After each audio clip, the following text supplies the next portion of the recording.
Hi, everybody. Welcome back to tonight's episode of the Second Chance Queen podcast. My name is Kristianna Mrjenovich, your host, the Second Chance Queen. And tonight I have the absolute honor of interviewing someone from across the world in Australia. Her name is Nilu Karuna Ratne. Nilu is Mrs. Galaxy Australia National Finalist 2025. She lives in Australia in Victoria, Ballarat.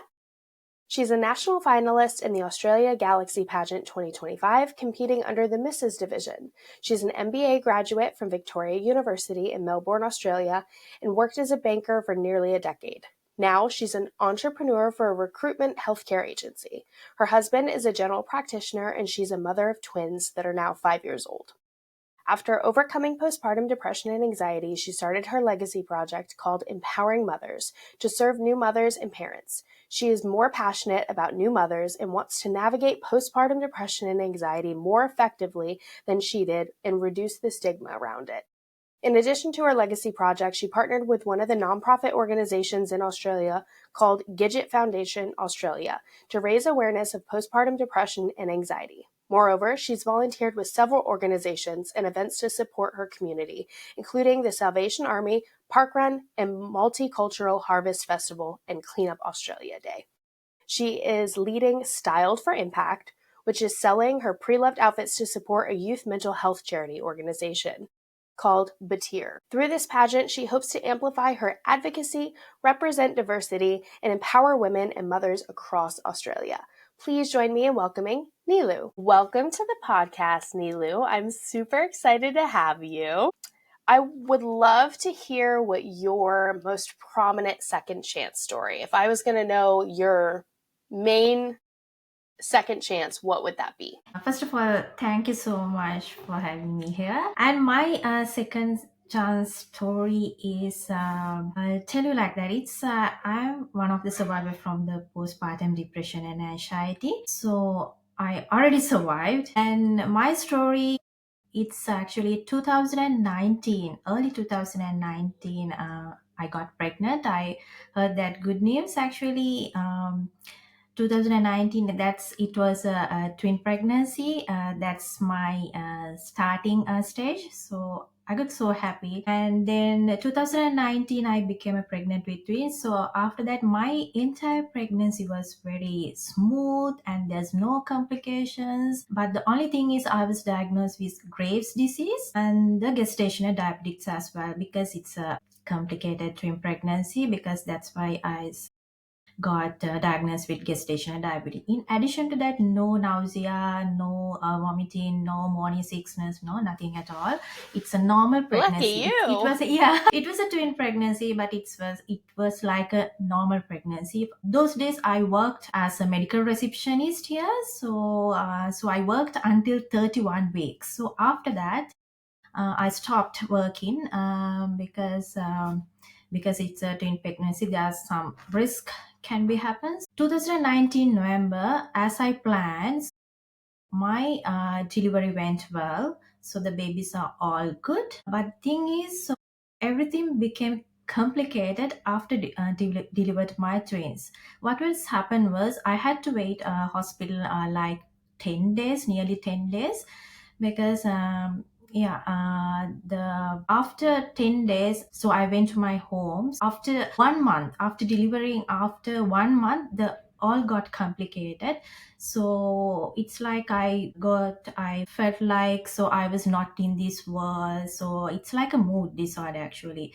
So, and my baby's sleeping pattern also changed. So I always wanted to sleep, but I couldn't sleep. And my mom and my husband also very supportive. They also lived with me. So I felt like I was so alone. So I before delivering my kids, I was so active person. Like I worked as a banker nearly a decade. So after that, I worked as a medical receptionist. I did so many social activities. I did, and I'm so a talkative person, very socialized person. But everything went up and down after delivered my twins. So sleep became elusive. That's the main thing what has happened. So every minor incident triggered anger within me, and tears flowed without any reason. So my husband and my mom supported me well, but it felt like it was so long and like that. So and after that, my husband is a general practitioner, doctor here in Australia. So luckily, he understood my condition. He recognized my condition.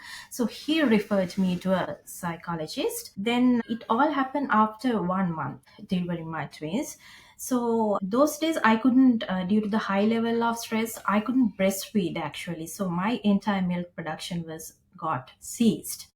So we met psychologists because everything we did online, because those days we lived in a small rural town in Australia. The population was nearly 2000, because my husband is the only doctor in that town. There's no psychological facilities, no counseling sessions. Everything we had to do like the online sessions. Only one hospital, one school, no shopping malls, nothing those days. So we lived there nearly 4 years. So those days, because of that no facilities, we have to get the seek the support from the online psychologist. So luckily we found a psychologist through online. She helped me a lot, because my condition is little bit different from the others, because my husband is also a doctor. He supported me well, because my psychologist and my husband, so we all mutually agreed to continue my normal day-to-day routine in a proper manner before taking any medications. What we do is, I'll tell you my healing process as well. My healing process is like this. My psychologist wanted me to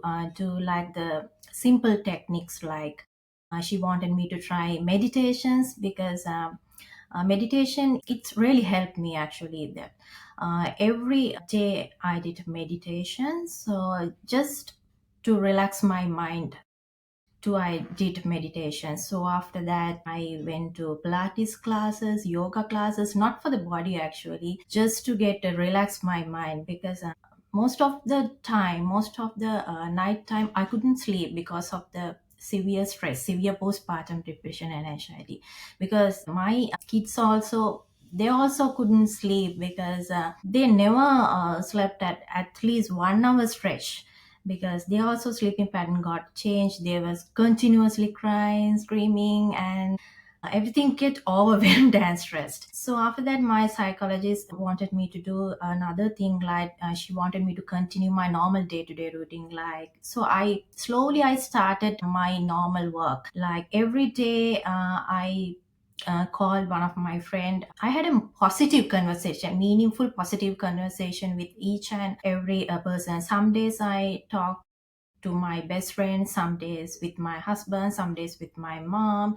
Like I had a positive conversation, like the general conversation, something like fun thing. So after that I started watching my favorite movies. So I started cooking, because after before my delivery I cooked a lot. I know how to cook, and I tried several dishes and several country menus like that. So I started my hobbies. I started slowly adjusted to my routine. So in addition to that, I try to continue my Pilates classes, yoga classes. So after that, I tried home workout as well. I tried several simple home workouts. So I did so many things, because I should tell the one thing, because everyone's journey is different, because my case is a little bit different. So because I'm not a psychologist or a medical professional, I'm telling everything by my own experience, just to be clear to our listeners. Because if you if anyone has any uncomfortable situation or anything, I think best thing is you have to contact your first contact point is the GP. So my condition, so my psychologist have given me a routine, so I followed that simple technique. Those are simple techniques actually. So there's another thing, and I got huge family support. Actually the family support is very important, because like the cultural barriers. So originally I'm from the South Asian background, so we rarely discussed about the mental health thing and everything. We never asked from the support. We always think that we have to do everything by along. Like the most mothers, they think we have to do everything by ourselves. So we never express our feelings, especially the postpartum depression and something like that. We never tell, because I did that mistake. So I think seeking help is a strength. I thought that it's a weakness, but it's not like that. Seeking help is a strength.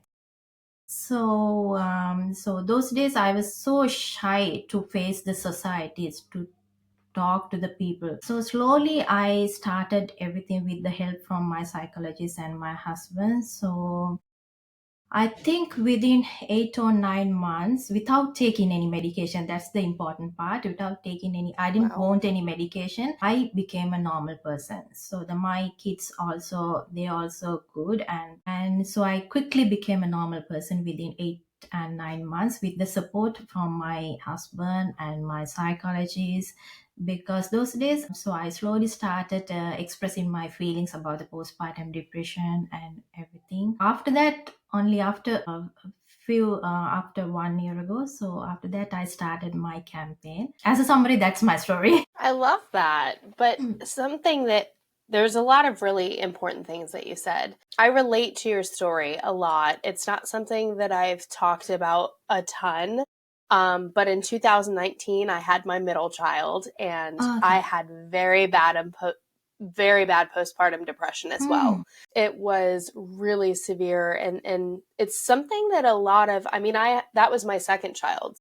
Okay. My first, I didn't really experience the postpartum depression. Yeah. So when it hit me with my second, it was like, whoa, what is this? You know, new mothers aren't really warned. I mean, we hear the term, but people don't really talk about it. And something that I Yes. found really profound that you said is where your, background and your nationality is from, they don't really talk about mental health. And I never thought about the fact that there's cultural differences with talking Yeah, about mental cultural barriers. health. And Yeah. there are. Is that what drives your passion for talking about postpartum depression now and raising flags about mental health? Is it because you'd like to see more of that where you're from, or what kind of drives you to talk about it more? Yeah, actually, originally I'm from Sri Lanka, because it's in that South Asian countries we rarely discussed about the mental health thing because of the stigma and everything. I didn't want any other thing for the like the silently suffer, because I started after, I think that those days, I think my kids were 1.5 years. Yes, I was looking for an organization to publish my story, my journey, and my healing process, because my healing process is quite helpful. Because in something like this, Australia and most of the Western countries, everyone is relying on the prescriptions. Everything they looking for the prescriptions instead of continuing normal natural methods. So that's why I was looking for organizations. So I found few organizations. So I 2 years ago, I partnered with Gidget Foundation Australia, one of the non-profit organization in Australia. So I published my story with them, with my healing process, and that was my first step for the raising awareness of postpartum depression and anxiety. And still, it's live on their website. It's one of the bigger organization in Australia. So after that, I got so many opportunities. Actually, so I published SBS News channel, so many non-profit organized with so many organizations. I publish my story with them. So the most important thing is, my aim is just to serve the mothers who are suffering from the postpartum depression and anxiety and reduce the stigma. Because of the traditional myths and the cultural barriers, most mothers, they never wanted to talk their thoughts in front of the public.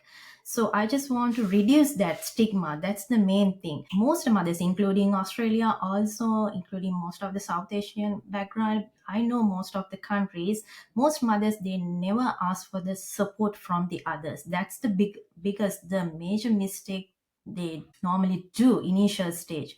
So after that, 2 years ago, I started my campaign called Legacy Project, actually empowering mothers.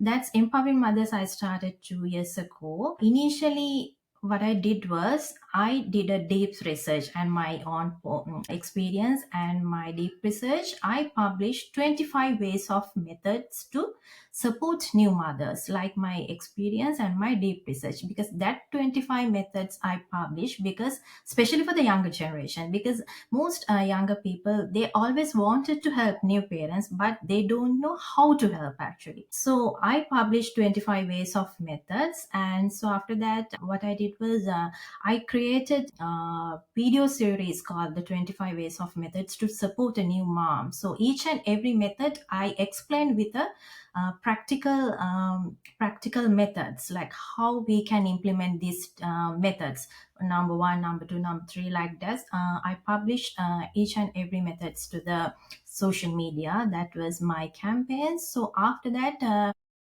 recently, I started, not the recently, actually 1 year ago, I started my pageantry. I entered the pageantry.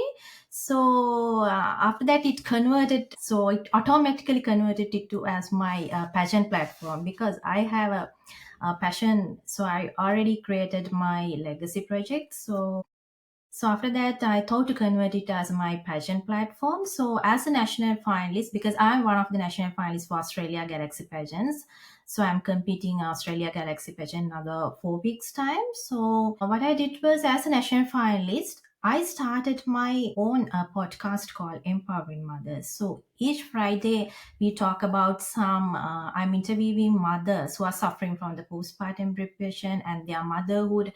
Mainly, we talk about their lived experiences and their initial struggles, like the feeding issues, sleeping issues, something like that, their postpartum thought, how did they overcome, something like that. We talk about each Friday. And that is the Empowering Mothers is a major milestone for my journey. Yes. I love that. Podcasts are so much fun. You get to meet so many Yes. people, and Yes. you said you're a very social person. So I feel Yeah. like you are a wonderful host for that, because you have to be definitely social to be a podcast host. Yes, yeah, because social media is a powerful platform, right? Nowadays, many people can reach because of the social media.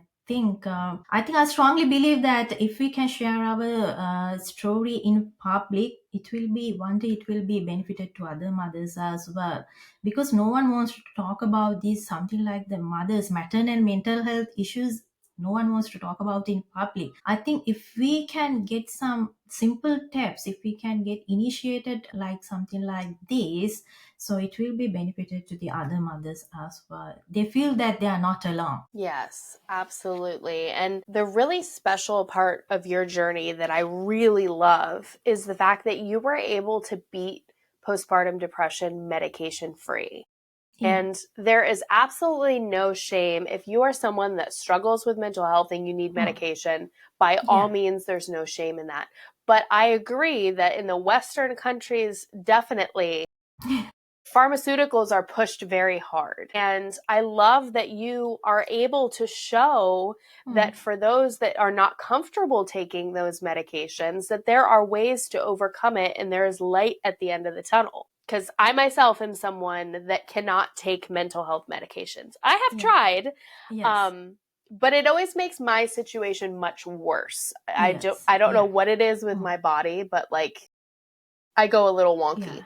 So the fact that you were able to do it medication free is a huge beacon of hope for those that may be struggling with postpartum depression or even regular depression. Hearing that you could use meditation and these other methods to come out of that is really powerful. So I love that you're speaking about it, and kudos to you for bringing that to light, because there's a lot of people out there that I feel like are not comfortable taking medication, and they're just kind of suffering in silence because of that. Yes. Yeah. So True. Yeah. that is very important. And I love that you also talk about postpartum anxiety, because that is like postpartum depression's, unknown stepsister. People talk more openly about postpartum depression, but people don't talk as openly about postpartum anxiety and don't realize that it's a thing.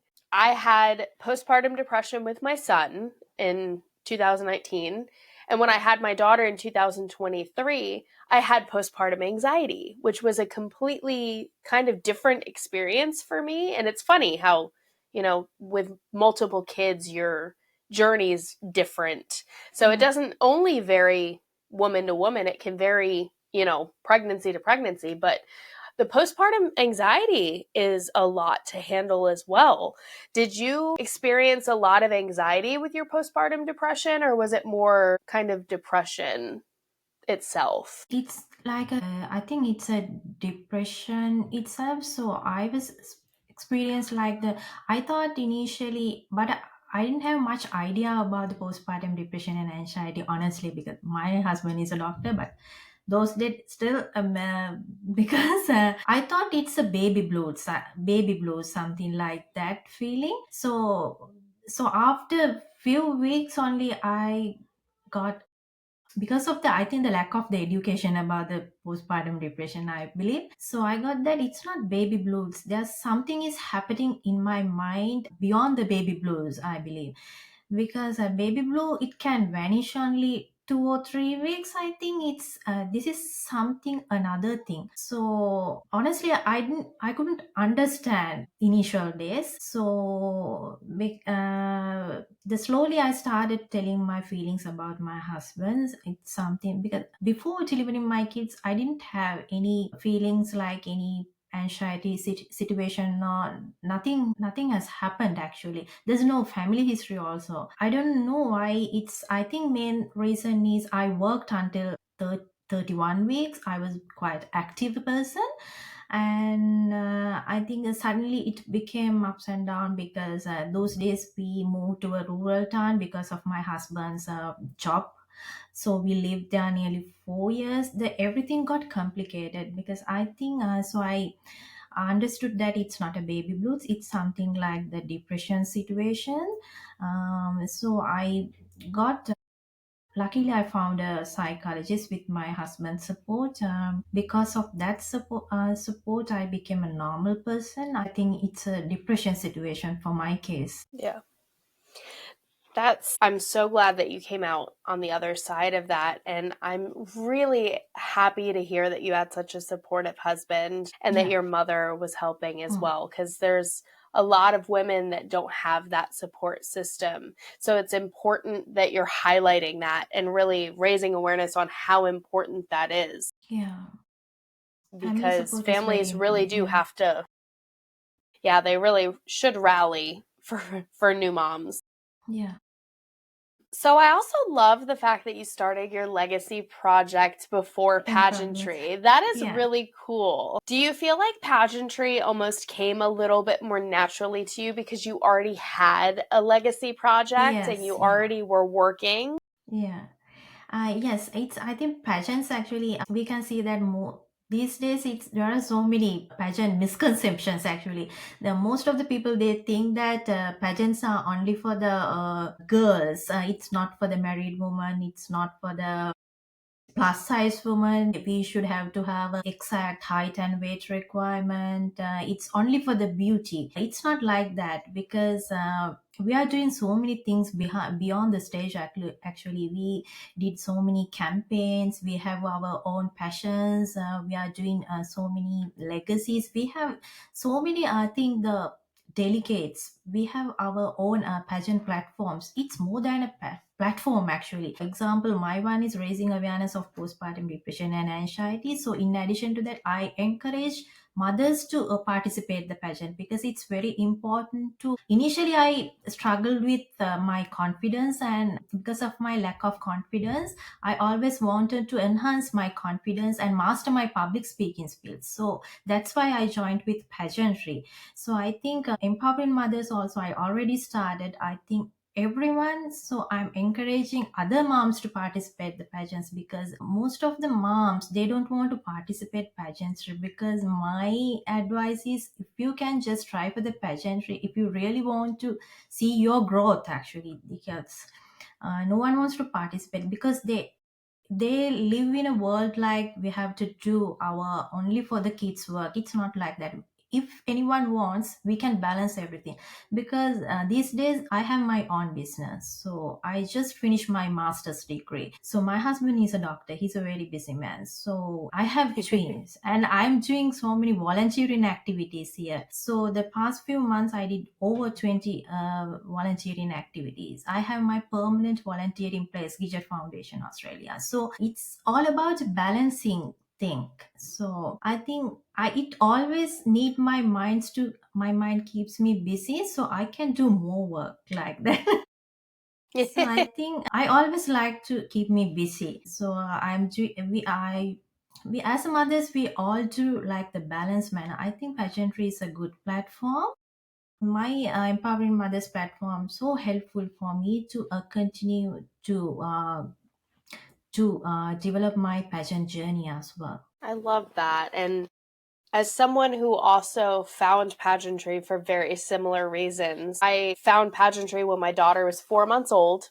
I was in the throes of postpartum, and I was like, I felt very lost. My identity just wasn't, I didn't know who my identity was. And I Your found kid 4 months pageantry, years old, and is it? 4 months? 4 months, yeah, she was 4 months. I was very postpartum. I was Oh my still, god. I was very brave, I guess, because that it was Yeah. crazy to join. But Mrs. Pageants do exist for a reason, and these Yeah. systems do celebrate mothers and married women. And so I was lucky. I joined it when she was 4 months old. I said, you know what? I'm going to figure out who I am. Hmm. And over the past 2 years, I've built, my empire similar to how you've built yours. Yeah. That's pageantry can be a form of healing from postpartum because I Yeah. was able to kind of kickstart my emotional and mental well-being Hmm. with pageantry. Hmm. And I love a couple of the things that you talked about with your journey specifically too. And you just mentioned that you were, struggling with confidence issues. A huge Yes. part of my platform Hmm. is confidence building. And you were talking about the Pilates and the meditation and the yoga for your mental health, which is self-care. Self-care. And that's a huge part of my confidence building technique that I found. It is self-care. Yeah. And then the other thing is you were talking about like positive self-talk Yes. and, that type of thing. And that is another part of it. So it's funny because the root of confidence building is very similar for every woman. There's, specific things that we go through to get there. What do you think has been the hardest journey for you to build your confidence back? What was the most difficult kind of hurdle Yeah. that you had to get through? Confidence, actually, I believe the confidence to me is believe in myself and like embracing my unique qualities and trust in my abilities. No matter the situation, actually the confidence I was initially I struggled with public speaking skills. So I always wanted to build up my public speaking skills, so that's why I joined with the Australia Galaxy Pageant, because this pageant is also a little bit different from the other pageants. They encourage us to do some, like the public events. So the past 6 months I participated so many events, including the live radio interviews as well, Wow. because I participated so many live radio interviews. Through participating that interviews, because that those radio guys are very tricky, asking tricky Yes, questions. they Yeah, are. live radio I've done interviews, one. I can relate. because I participated tons of radio interviews and so many international interviews as well. So I slowly built up my public speaking skills. So one of the events I can remember that. So I participate as a live radio interview, the radio show called Curious Leader. I was the Curious Leader that day. So it was a 45-minute live radio interviews. It's my very first live radio interviews. I gained a lot from that interview, and in addition to that I participated so many bigger events like in Australia, like the Carlsberg Candlelight One event. So I met nearly 8,000 people from that event. So I talked in front of the public, so I explained my journey, what is pageantry, because most people they don't know about the pageantry in here in Australia. It's not like the other countries. So I explain about the Australian pageant system and my pageant system, Australia Galaxy Pageant, and how it differ from the other pageants. And so that's why I developed my public speaking skills. So now I can go on to any stage. So like the confidence, I slowly build up my confidence. It's a very smooth journey, very calm journey, very peaceful journey. So I slowly became a very confident person. Yeah, developing my public speaking skills. That was a major I had. I love that 8,000 people. That is huge. Yes, it's a bigger event. So, wow, that's great. And I love that your system encourages so much in your communities and, Yes. public events. That's amazing. Yeah. So, kudos to them for that. Thank you. And yeah, live radio shows, they don't mess Yes. around. The hardest interview I've ever done was a live radio show. They Yes. are just ruthless sometimes. If you could speak to girls or women and send them a positive message, what would you say? The I want to do that. So if you can first love yourself, just love yourself first. If not, if you can't love yourself, how can you love others? Because the self love is very important. Because I strongly believe that I also did the same mistake long time ago. But I know how important is the self care, because I have my 4 self care methods. So I'm a fitness enthusiast. I have my own routine. I go for the body pump classes 2 days per week, and I do my home workouts as well. That is my main self-care methods. In addition to that, I still am doing meditation, and I have my simple skincare routine. And I do have my balanced diet at the height to maintain my radiant and nutrition. So that's my 4 main self-care methods. So I always give other people, girls and women, to love yourself first. So it's very important. It's like, because it's always helps you to feel balance, both not only physically and mentally. It will always fresh and always very confident to go to the public. So just love yourself. The self-care is very important. That's my main message to give to others. Yes. Love that. I approve this message because it is very true. It's the first step of my confidence building method is self-care. And so I 100% am like on board with that. Okay. So something that I loved hearing you say is that you've published and you've come out and said, 25 ways to help That's new right. mothers. Yeah. Out of your 25 ways, can you share what your personal favorite of those 25 is? I published 25 ways of methods, and my favorite one is meal train. Actually, the meal train one is, so I also initially struggled with, I didn't have much time for the cook. So it's like a batch cooking. It's, if you want, you don't need to be a mother to help other moms. So if you are a young person or a teenage, also you can do that thing. It's a small thing to do. What you can do is, if you can cook something for, if you can organize some meals for like the 7 days, you can give it to a new mom. That will be very helpful, because most of the people, they give to a new mom like the flowers, clothes, and newborn clothes, Yeah. gifts, perfumes. But we have everything, but we don't need that thing. Honestly, I need support from the others. So I We need always food. yeah, we need so if we can give some foods, like if anyone can helps to for our cooking, so like it will be very, we can save our time. That is, meal train is my favorite one. I love that. Yeah, Yeah. because we are so busy between Yeah. diapers and Yes. bottles and feeding, and we're trying to keep another human alive all of a sudden, and we forget to eat. So Yeah.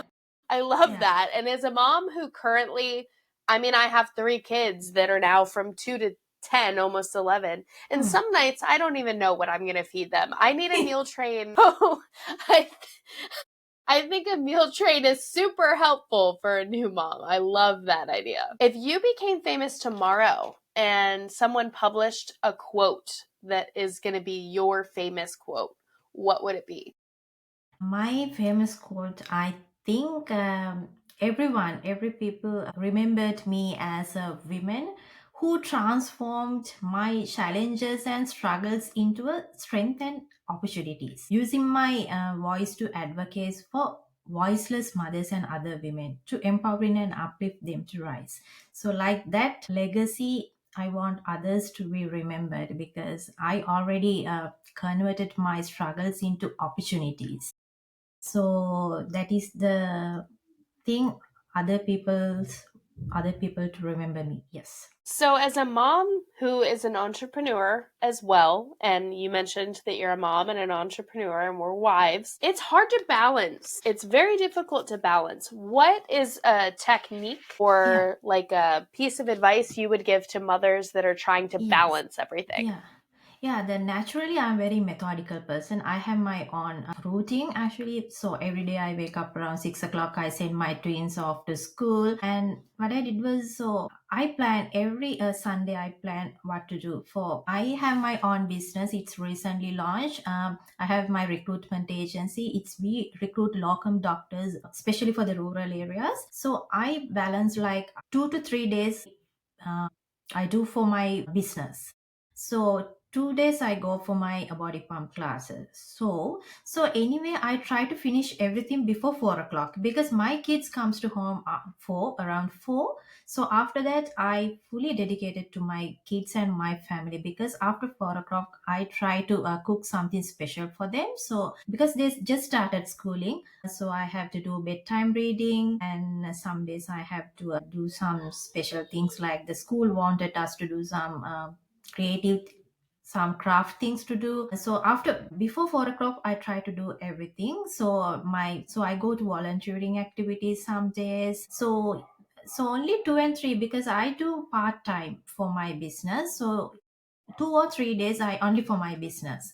So I have some time for that. Before 4 o'clock I have enough time. So I have couple of hobbies as well in addition to my fitness activities. I'm a YouTuber, so nearly 5,000 subscribers I Wow. have.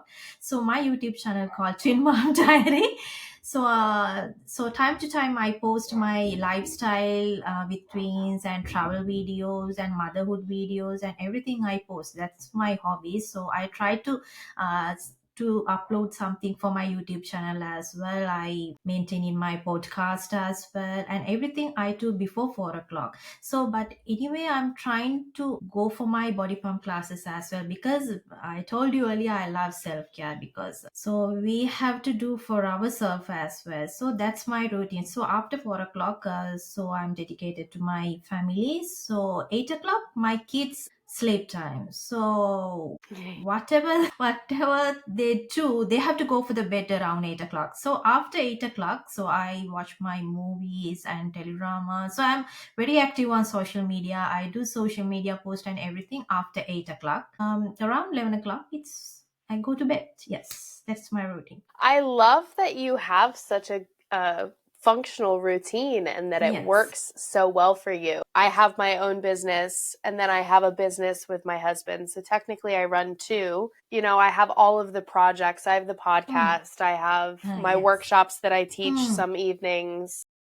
I have the Flutters of Hope project that has so many Hmm. ambassadors across the Yeah. world. So I find myself not dedicating quite enough time to my kids. And hearing you Okay. say, like, after 4 o'clock, it's time for my kids. I needed to hear that. Thank you for that kick in the butt because I do need to follow that. I think I need to plan my schedule more rigidly. I'm very like go with the flow and it's not working all the time.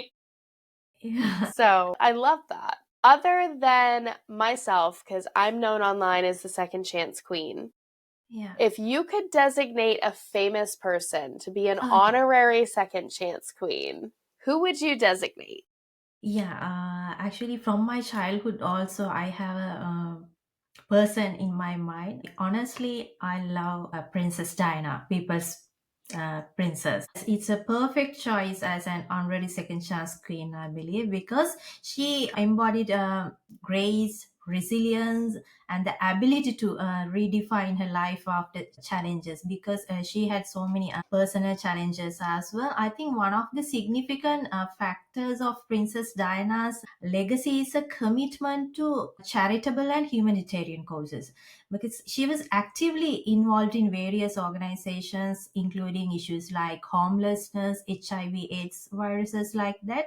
I think she was one of the first public figures to openly discuss about the mental health issues and the importance of seeking help because that is very very important legacy. Still I love Diana because I'm following her legacy is very important, because most of the celebrities, they don't talk about the mental health in public. She was the first public figure openly discussed about the mental health issue, because she has a great personality, she's beautiful. As someone who personally was obsessed with Princess Diana when I was younger as well, I Yeah. have the Princess Diana Beanie Baby, actually. I still have her. She's this cute little purple bear with a white rose on her, and I Yeah. still have her to this day. But yeah, I'm honored for her to be an honorary second Yeah. chance queen. Pageant queens can relate to Princess Diana a little bit, Yes. because Princess Diana was, like you said, the people's princess, and she Yes, was people's- very relatable as royalty. I feel like a lot of the commoners, related to her. They saw her as a normal person. And a lot of times in pageantry, we have the stress of being under someone's eye. And especially when you get to those really high level pageants, there are people watching, and there are people critiquing, and there are people that are, all sorts of ways. And I think the best thing that we can be as pageant queens is to be relatable. Because some of these women, even I get intimidated by some of these women. I'm like, you are a powerhouse. Look at you. You are this gorgeous gazelle that is just, killing it. But I think when you're able to talk with them and see how relatable we are, it's very similar to that dynamic with Princess Diana, because we have pressure as pageant queens to be perfect. Do you ever get that feeling where, when you're competing, obviously you're a national finalist, so there's a lot of pressure involved with that. How do you handle that pressure? Actually, I'm not a last minute person, so I did everything. My wardrobes, it's already ready for the pageant actually. So we have main five divisions, like the photogenic division, swimwear, fashion wear, and evening wear, and the personal interview. So I already finished my back work. I mean, the already wardrobes are ready and everything. So I did so many volunteering activities. So everything is finished. So I'm continuing my podcast and everything, empowering mothers, because it's my passion. No need to put much effort for that. It's a naturally developed one.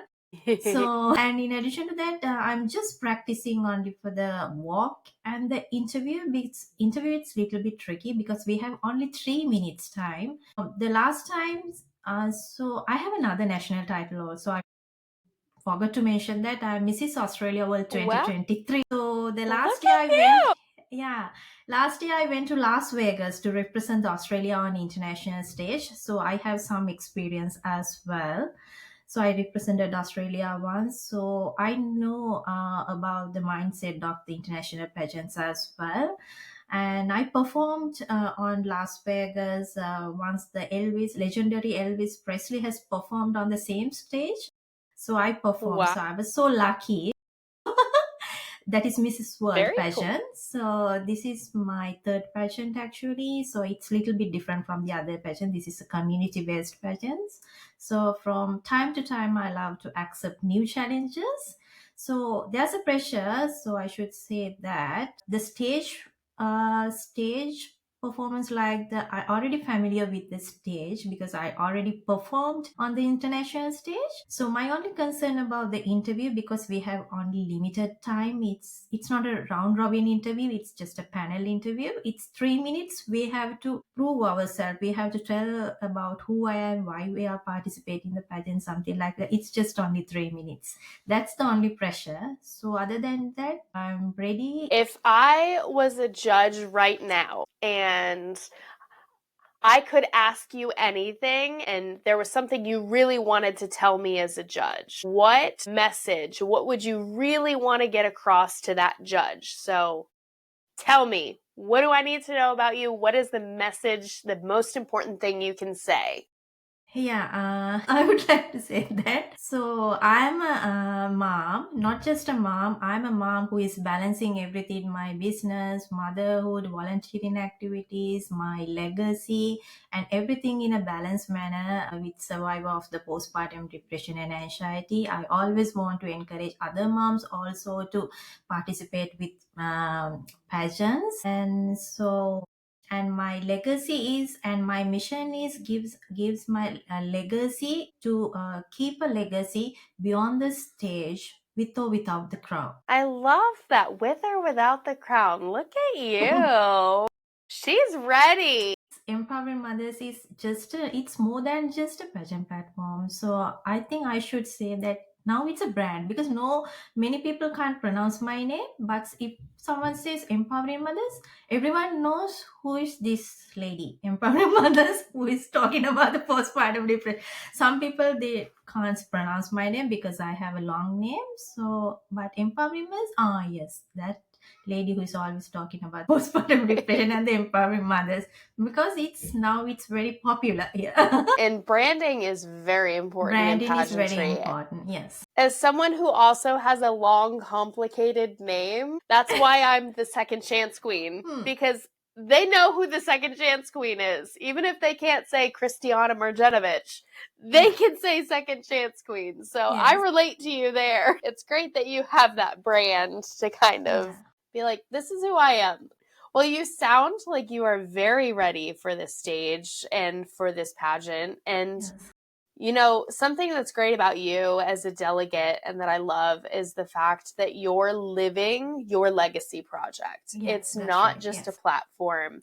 I feel like it makes it so much easier as a contestant and as a delegate when your legacy is something that you're very passionate about and you've Passionate about. already been working towards. Yes. Yeah. So kudos to you for all the work that you've been doing for that before you had the titles, and now for continuing that work and elevating, I guess, the visibility is very important. And I think you're going to do great. Is there anything else that you would like, a message you'd like to leave the listeners, or anything else that's not been said that you want to share? Yeah, the only thing is, I have a genuine passion for the mothers. I always love to talk about motherhood, and you don't want to be a suffer from the postpartum depression and anxiety to talk about your motherhood. So if anyone would like to talk about your motherhood and your lived experience, just please contact me. So empowering mothers. So I always love to listen your journey, and you always love to reach me, so we can chat about your beautiful motherhood story, because I'm genuinely passionate about mothers. So that's the only message to give to my listeners. And thank you so much for having me, Christiana. Thank you so much for joining us on tonight's episode of the Second Chance Queen podcast. I'm Kristianna Mrjenovich, your host, the Second Chance Queen, and I had an amazing time talking tonight with Nilu. She is a national finalist for the Australia Galaxy Pageant system, and I have a feeling that she is going to do absolutely phenomenal at this pageant. She is very community oriented, and you can see and hear her passion talking about empowering mothers and the work that she's doing through her legacy project. I wish Nilu all the best, and I hope that you'll continue to follow her journey to this crown and beyond, wherever her pageantry journey takes her. So if you are a new mother looking for resources, Empowering Mothers is a fantastic resource in Australia, and Nilu, I'm sure, will be a great person to speak to, and I wish her the absolute best. Thank you for joining us tonight, and I will catch you next time on the Second Chance Queen podcast. And remember, you always have a second chance. You just have to be willing to take it.